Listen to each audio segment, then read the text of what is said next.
যাত্রাবাড়ির যুদ্ধের এই গল্প শুধু বাংলাদেশের ইতিহাসে নয়, দুনিয়ার ইতিহাসে স্মরণীয় হয়ে থাকবে। হেলিকপ্টার থেকে গুলি করা হয়েছে, লাশকে বিকৃত করা হয়েছে, ছোট বড় শিশু বাচ্চার মা নারী পুরুষ রাজপথে নেমেছে, কাউকে রেহাই দেওয়া হয়নি। অথচ এই অঞ্চলের মানুষ বীরত্ব গাথার জন্ম দিয়েছে, যে অকুতভয় মৃত্যুভয়হীন চেতনার যে ইতিহাস সৃষ্টি করেছে।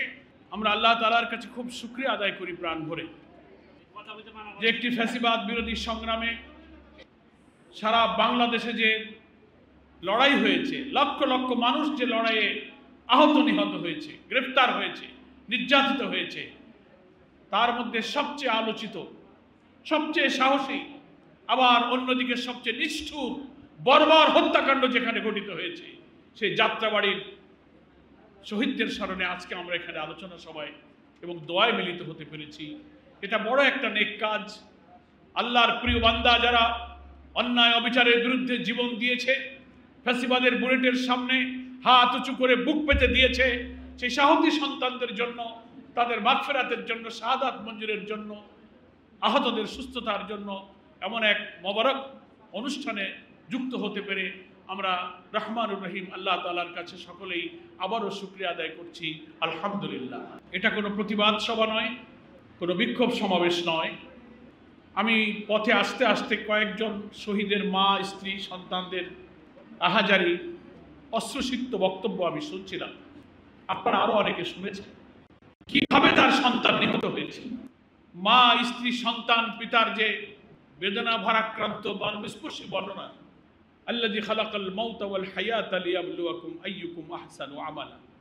মৃত্যু এবং জন্ম দুটোই আল্লাহ তাআলা সৃষ্টি করে স্থির করে রেখেছেন, একটাই উদ্দেশ্য, যে সংক্ষিপ্ত হায়াতের মধ্যে 30, 40, 50, 60, 70, 80 বছরের একটা সংক্ষিপ্ত জীবনে সব জন্ম আর মৃত্যু স্থির আল্লাহই সৃষ্টি করেছেন।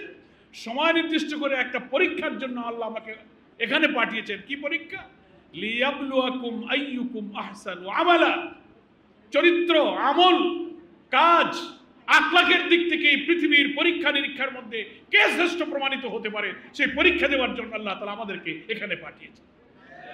ফলে আপনার সন্তান, আপনার স্বামী, আপনার ভাই ইমানের এই পরীক্ষায় উত্তীর্ণ হয়ে সবচেয়ে শ্রেষ্ঠ মরণ, শাহাদাতের মরণের সৌভাগ্য সে অর্জন করেছে।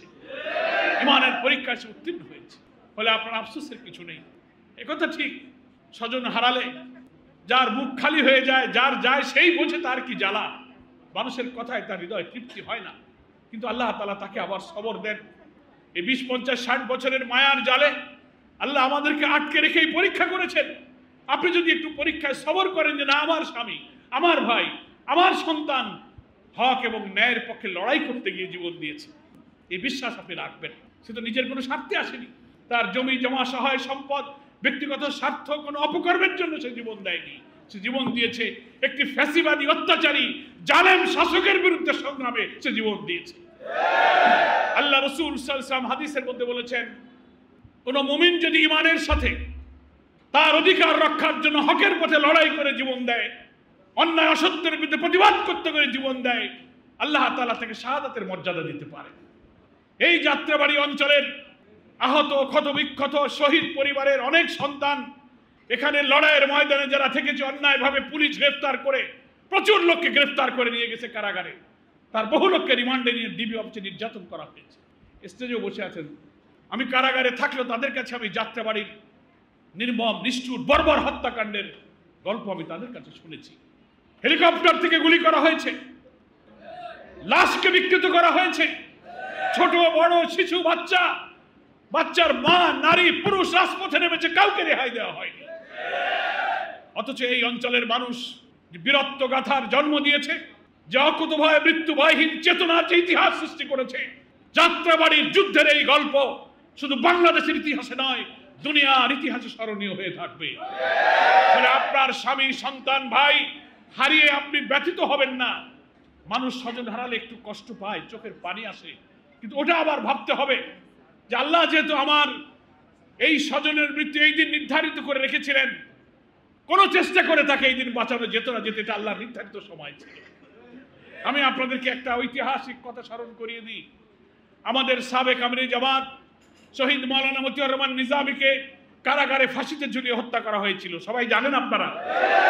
আমাদের এই প্রিয় শহীদের আত্মীয় স্বজন যে রাত্রিতে তাকে ফাঁসিতে ঝুলানো হবে, সেই রাত্রিতে তার পরিবারের সদস্যরা, স্ত্রী সন্তানেরা তার সাথে বিদায়ী সাক্ষাৎ করতে কারাগারের মধ্যে এসেছে। ওনাকে সান্ত্বনা দিচ্ছিলেন। কিছুক্ষণ পর যার ফাঁসি হয়ে যাবে, তার সন্তান, তার স্ত্রী, তার আপন জনের অশ্রুসিক্ত হয়ে তার পিতাকে, স্বামীকে তারা সান্ত্বনা দিচ্ছিলেন।